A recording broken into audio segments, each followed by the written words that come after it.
Welcome back. This will be hip and knee exercises that are a little bit more advanced now.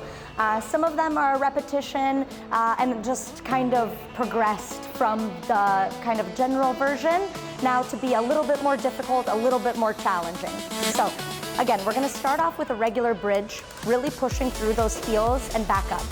With this advanced exercise, we're gonna bring one leg up and push through just the single leg. Again, really pushing yourselves up and coming back down.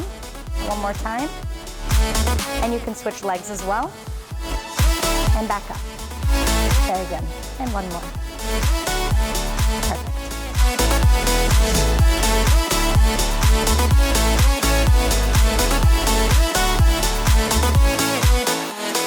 If you have a ball at home, this exercise can be progressed to use the Swiss ball. So again, we're gonna push through our hips. Yep. And then the second time we're gonna come up and bring one leg up. Very good. You can bring your hips back down and switch legs. And one more time. Very good. I don't know if you know yet. I've tried some time, and I'm dying to tell you, you blow my mind. I don't know if you know yet. No, I've realized, and I'm dying to tell you, you blow my mind. I don't know if you know yet. I've tried some time, and I'm dying to tell you, you blow my mind. I don't know if you know yet. No, I've realized. As mentioned before, all of these exercises can be done 10 to 15 times. We want to make sure that you're keeping good body position, control throughout the exercise. If you feel like 10 is easy, that would be an appropriate time to progress to 15. We don't want to do 15 and have you kind of falling all over the place because it's not worth to do the exercise if you're not keeping good control of the movement. So that would be an appropriate time to progress. So as you saw in the beginner level video, we did a squat without a band. Now we've added a band to make it a little bit more challenging, and we've also taken away the arm support. So with this exercise, we want the band just right above the knee to begin with. Once this becomes easy, you can always lower it down the leg, but this is a great starting point. Legs should be a little bit wider than hip width apart, and you're just gonna squat back downwards, exactly, and back up. Really pushing through the legs and heels as you stand back up to a standing position. There you go. I don't know if you know yet. I've tried some time, and I'm dying to tell you. Good.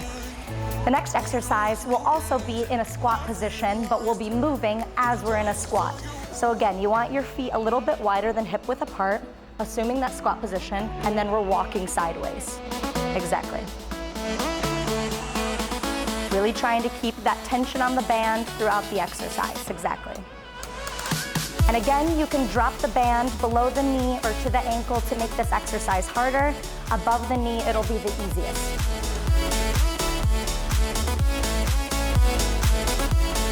Perfect.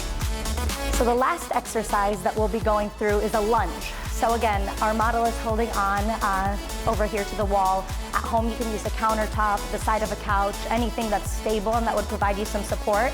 As this exercise gets easier, we'll drop our arms to show you how to do it without it. But first, we're gonna start safely holding on. We want one leg in front of the other, and we're just gonna drop straight down to the center and really pushing through the knee as you stand back up. Again, ideally 10 to 15 times, and then switching to the other side. You can take your hand away and do it without the arms. Exactly. This is a more difficult version. You are not having your hands to hold on to for support. So this is a slightly more advanced version of the initial lunge while you're holding on. So our last exercise that we'll be doing today is a lunge. So with this exercise, you want your legs split a little bit apart, and you're gonna just drop straight down, bending your front knee and your back knee and pushing through this front knee to come back up. Exactly. Now we're doing it holding on, but you can always progress the exercise to use no arms for no support. This is obviously a little bit more difficult, more challenging of an exercise. You need more leg stability in order to do this properly. After about 10 to 15 times, you can switch legs, so bring your right leg to the front, left leg behind, And again, if you need the arm support, use the arm support for the first few to catch your balance. Good. And pushing through the leg and coming back up. Perfect. And again, without the arms, it's going to be a little bit tougher, but really works on the quads and the hamstrings here. Good. Perfect.